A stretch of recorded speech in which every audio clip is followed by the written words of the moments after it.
이 아침에 우리에게 주시는 하나님의 말씀은 구약성경 예레미야 21장 전체입니다. 구약성경 예레미야 21장 1절부터 14절까지의 말씀인데요, 한 절씩 교독하시고 마지막 절 14절 말씀은 크게 합독해 보겠습니다. 1절 말씀입니다. 여호와께로부터 예레미야에게 말씀이 임하니라. 시드기야 왕이 말기야의 아들 바수훌과 제사장 마아세야의 아들 스바냐를 예레미야에게 보내니라. 바벨론의 느부갓네살 왕이 우리를 치니 청컨대 너는 우리를 위하여 여호와께 간구하라. 여호와께서 혹시 그의 모든 기적으로 우리를 도와 행하시면 그가 우리를 떠나리라 하니, 예레미야가 그들에게 대답하되 너희는 시드기야에게 이같이 말하라. 이스라엘의 하나님 여호와께서 이와 같이 말씀하시되 보라, 너희가 성 밖에서 바벨론의 왕과 또 너희를 에워싼 갈대아인과 싸우는데 쓰는 너희 손의 무기를 내가 뒤로 돌릴 것이요 그것들을 이 성 가운데 모아들이리라. 내가 든 손과 강한 팔 곧 진노와 분노와 대노로 친히 너희를 칠 것이며 내가 또 사람이나 짐승이나 이 성에 있는 것을 다 치리니 그들이 큰 전염병에 죽으리라 하셨다 하라. 여호와의 말씀이니라. 그 후에 내가 유다의 왕 시드기야와 그의 신하들과 백성과 및 이 성읍에서 전염병과 칼과 기근에서 남은 자를 바벨론의 느부갓네살 왕의 손과 그들의 원수의 손과 그들의 생명을 찾는 자들의 손에 넘기리니 그가 칼날로 그들을 치되 측은히 여기지 아니하며 긍휼히 여기지 아니하며 불쌍히 여기지 아니하리라 하셨느니라. 여호와께서 말씀하시기를 보라, 내가 너희 앞에 생명의 길과 사망의 길을 두었노라. 너는 이 백성에게 전하라 하셨느니라. 이 성읍에 사는 자는 칼과 기근과 전염병에 죽으려니와 너희를 애워싼 갈대아인에게 나가서 항복하는 자는 살 것이나 그의 목숨은 전리품같이 되리라. 여호와의 말씀이니라. 내가 나의 얼굴을 이 성읍으로 향함은 복을 내리기 위함이 아니요 화를 내리기 위함이라. 이 성읍이 바벨론 왕의 손에 넘김이 될 것이요 그는 그것을 불사르리라. 유다 왕의 집에 대한 여호와의 말을 들으라. 여호와께서 이와 같이 말씀하시니라. 다윗의 집이여, 너는 아침마다 정의롭게 판결하여 탈취당한 자를 압박자의 손에서 건지라. 그러지 하지 않으면 너희의 악행 때문에 내 분노가 불같이 일어나서 사르리니 능히 끌 자가 없으리라. 여호와의 말씀이니라. 골짜기와 평원 바위의 줌이라. 보라, 너희가 말하기를 누가 내려와서 우리를 치리요 누가 우리의 거처에 들어오리요 하거니와 나는 내 대적이라. 내가 너희 행위대로 너희를 벌할 것이요 내가 또 숯불에 불을 놓아 그 모든 주위를 사르리라. 여호와의 말씀이니라. 아멘. 하나님의 말씀입니다. 모든 그리스도인들이 한 번쯤은 읽어봤을 법한 고전 중에 고전, 우리 로버트 멍어의 내 마음은 그리스도의 집이라는 책이 있습니다. 아주 얇은 책으로 되어 있는데 아주 우리의 신앙을 유익하게 하는데 도움이 됩니다. 그 책의 내용은 간단합니다. 예수님을 내 삶의 주인으로 모셔드린다는 것은 어떤 의미인가? 동화처럼 비유로 묘사를 하는 거예요. 주님이 내 마음에 찾아오셨습니다. 주님은 어디에다 모실 것인가? 우리 마음에 여러 공간이 있어요. 우리 마음을 집으로 비유를 하자면 여러 공간이 있습니다.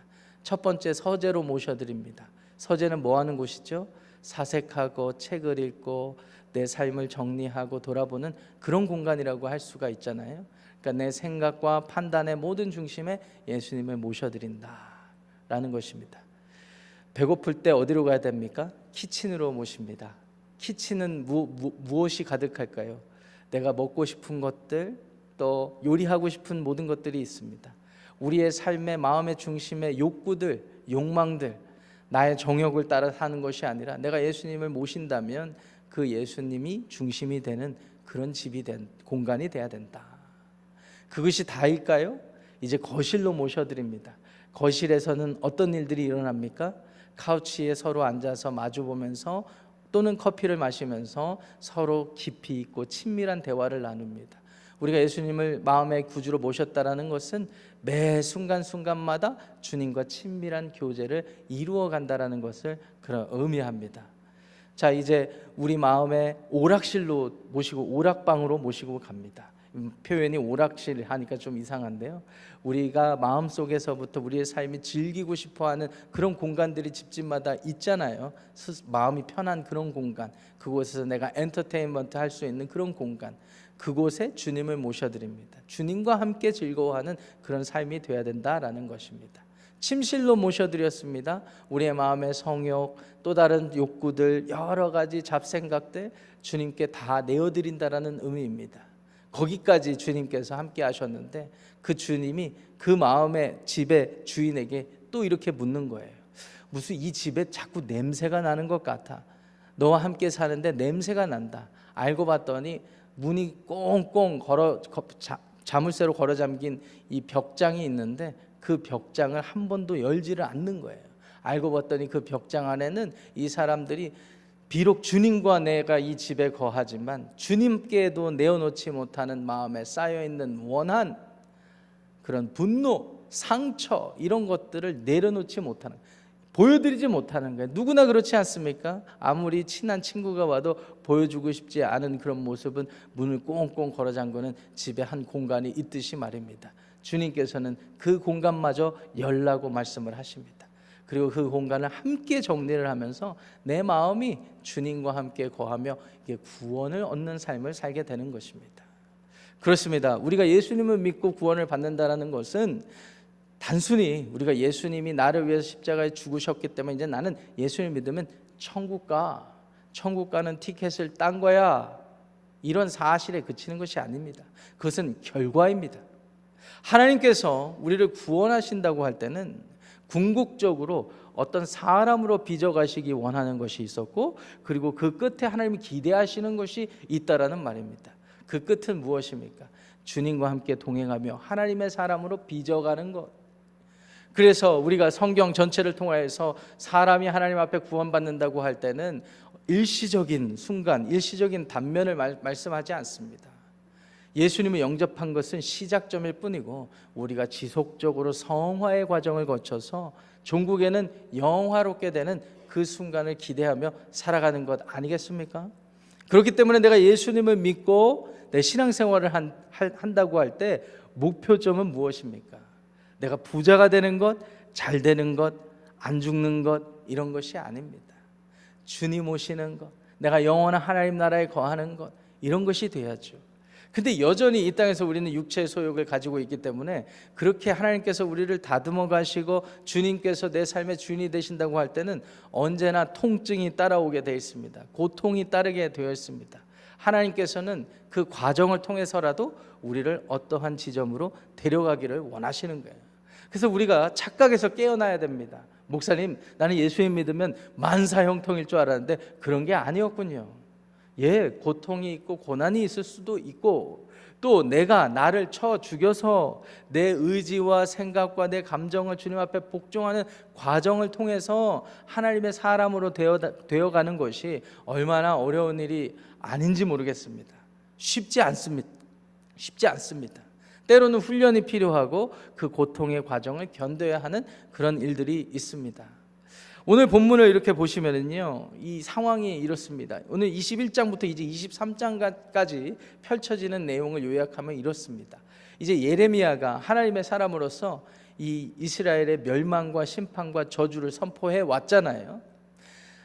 5명의 왕을 경험을 하면서 그 5명의 왕들에게 지속적으로 그 심판의 메시지를 던졌습니다. 듣지를 않는데 마지막 이 시드기야 왕, 하나님 앞에 완전히 멸망을 받게 되는 이 시드기야 왕이 이제 이 멸망과 심판의 이 모든 상황이 환경이 닥치니까 이제 예레미야를 찾기 시작합니다. 그리고 하나님 앞에 무릎 꿇고 빨리 이것을 지나가게 해달라고 기도를 하기 시작해요. 이제 23장까지 시드기야뿐만 아니라 여호아하스, 여호야킴, 여호야긴 왕까지 이 예레미야에게 어떤 태도를 보이는지에 대한 그런 증언들이 이렇게 쭉 이어지고 있습니다. 오늘 본문은 이 시드기야 왕이 어떻게 행동을 취했는지를 보여주고 있습니다. 1절 2절 말씀 보시면은요, 요약하면 이렇습니다. 바술이라는 사람하고 스바냐라는 사람, 아마 예레미야랑 어떤 친분이 있었던 사람 같은데 그 사람한테 보내는 거예요. 그래서 뭘 요구를 하냐면 2절 말씀 보시니까 바벨론의 느부갓네살 왕이 우리를 치니까 여호와께 제발 기도 좀 해달라고, 중보해달라고, 그래서 기적을 베풀어 주셔서 우리를 바벨론 느부갓네살 왕으로부터 구원해달라고 그렇게 요구를 하는 것입니다. 지금 상황은 이렇습니다. 지금 바벨론에 지금 속국이 되어서 세금도 내고 여러 가지 어려운 상황에 처해 있다가 지금 불과 한 1년 반 정도 전부터 애굽이 지금 다시 나라를 정비하고 지금 힘을 어느 정도 키웠다고 판단을 한 거예요. 이 시드기야 왕이. 하나님의 백성으로서 도저히 지금 이 바벨론 왕 밑에서 견디기 힘들다. 그래서 나름 외교적으로 선택을 해서 이 애굽 왕한테 연락을 해서 애굽 왕의 이 지원을 받아서 바벨론으로부터 좀 벗어나려고 하는 움직임이 있었던 거예요. 근데 그 사실을 안 느부갓네살이 오히려 군대를 동원해서 이번에는 이참에 완전히 멸망시켜야겠다 하고 쳐들어오는 그런 상황입니다. 그런 상황 속에서 예레미야를 찾아가서 하나님께 부르짖어달라고 말을 하는 거예요. 지금 예레미야에게 왜 찾아갔습니까? 지금 예레미야가 그동안에 계속해서 시드기야 왕과 귀족들에게 심판을 예언했고 저주를 예언했기 때문이죠. 다른 사람들은 그러지 않았어요. 우리는 하나님의 백성들이니까 괜찮다고 계속 그렇게 말을 한 거예요. 그러니까 이렇게 찾아왔습니다. 근데 이 찾아와서 이렇게 간구하는 마음의 중심에는 하나님을 제대로 인정했다라기보다는 그냥 지금 내가 변변치 않은 내 삶이 나아지길 위해서 지금 당장 내 코앞에 닥친 이 어려움을 벗어나기 위해서 지금 일시적으로 하나님 앞에 SOS를 치는 거예요.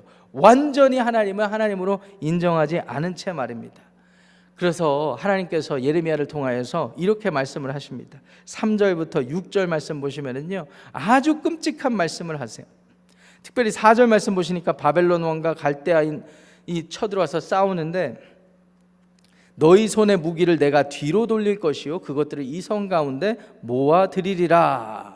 아까 2절 말씀에 기적을 베풀어 달라고 그랬을 때는 우리가 전투에 나가고 전쟁을 하면 우리가 애굽이랑 싸워서 이기게 해달라는 그런 말과 같았는데 손에 있는 무기를 뒤로 돌릴 것이다. 이 말씀은 어떤 의미일까요? 너희들의 수고와 노력이 헛되게 할 것이다. 헛되게 할 것이다. 5절 말씀도 보니까 내가 든 손과 강한 팔 진노와 분노와 대노로 너희를 칠 것이다. 그리고 6절 말씀 보니까 다 치는데 큰 전염병에 죽게 될 것이다.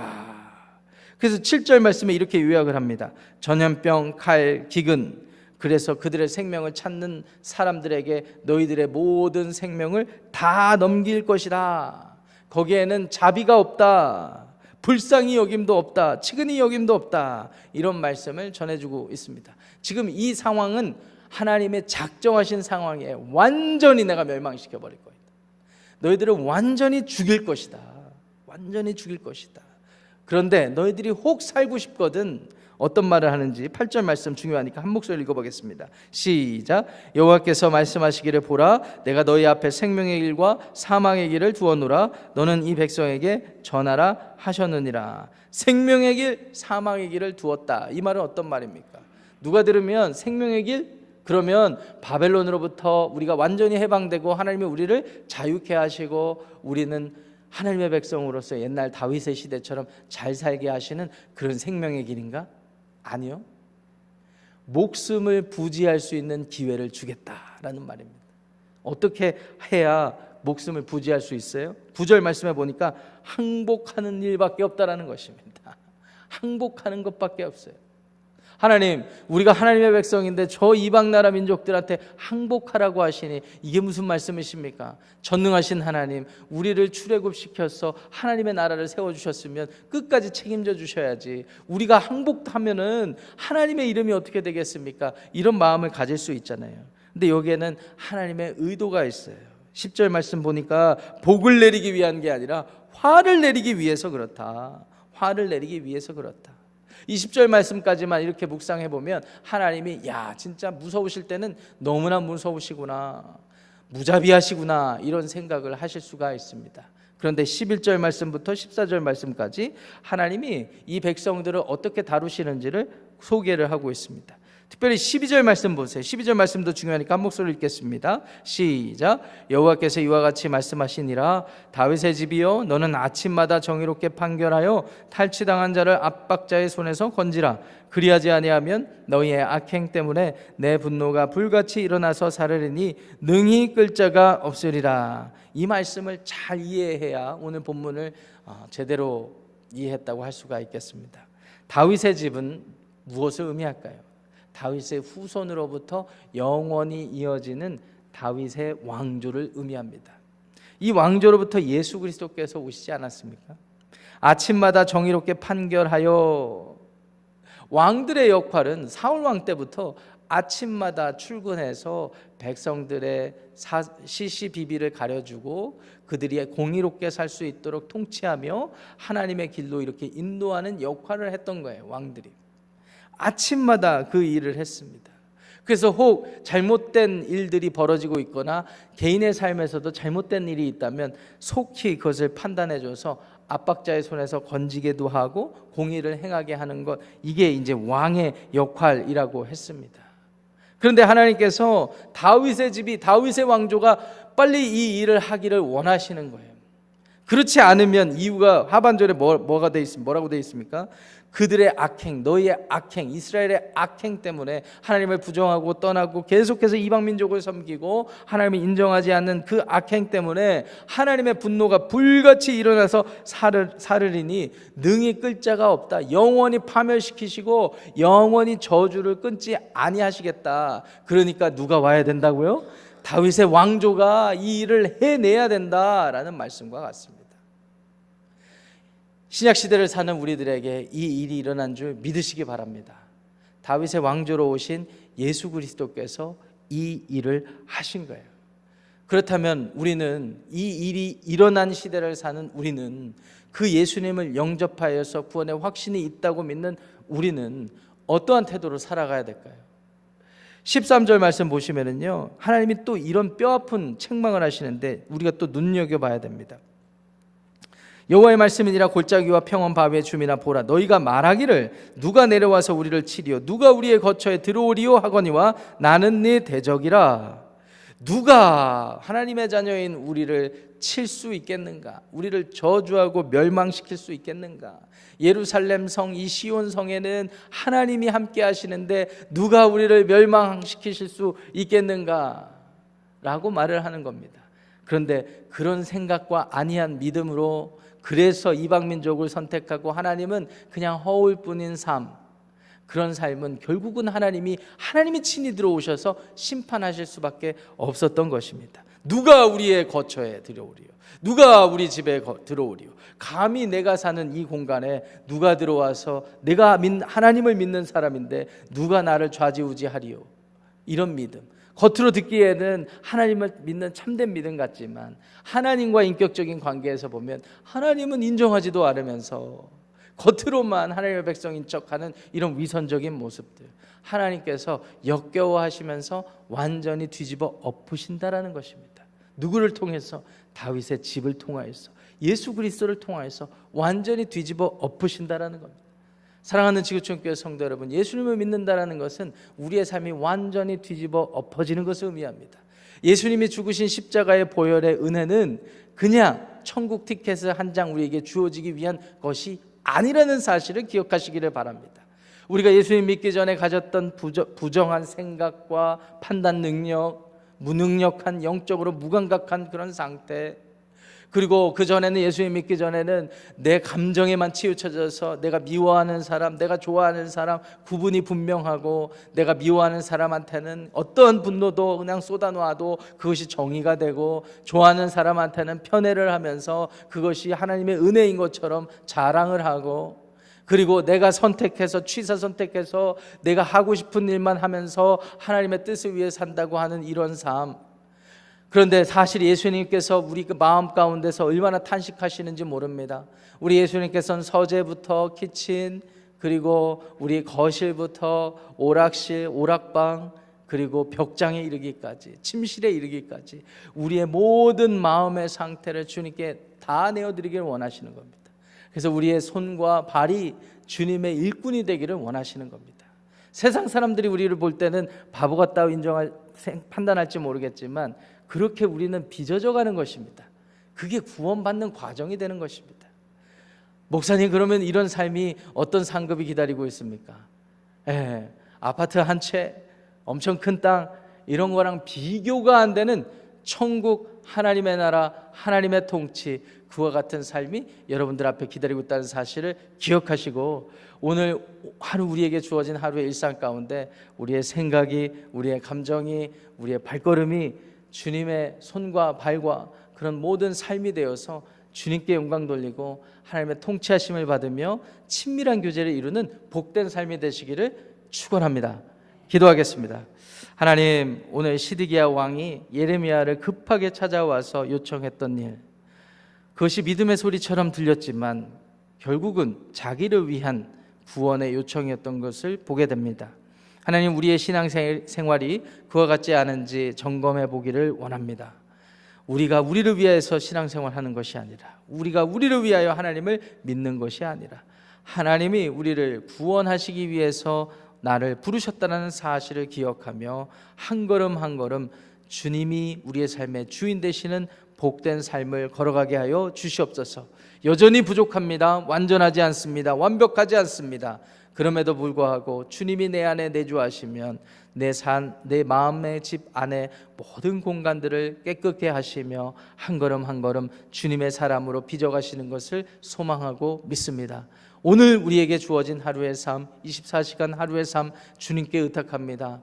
내일 주님께 다시 왔을 때 주님께 칭찬받고 주님께 영광 돌릴 수 있는 오늘 하루의 삶이 되게 하여 주시옵소서. 예수님의 이름으로 축복하며 기도합니다. 아멘. 하늘에 계신 우리 아버지여, 이름이 거룩히 여김을 받으시오며 나라가 임하시오며 뜻이 하늘에서 이루어진 것 같이 땅에서도 이루어지이다.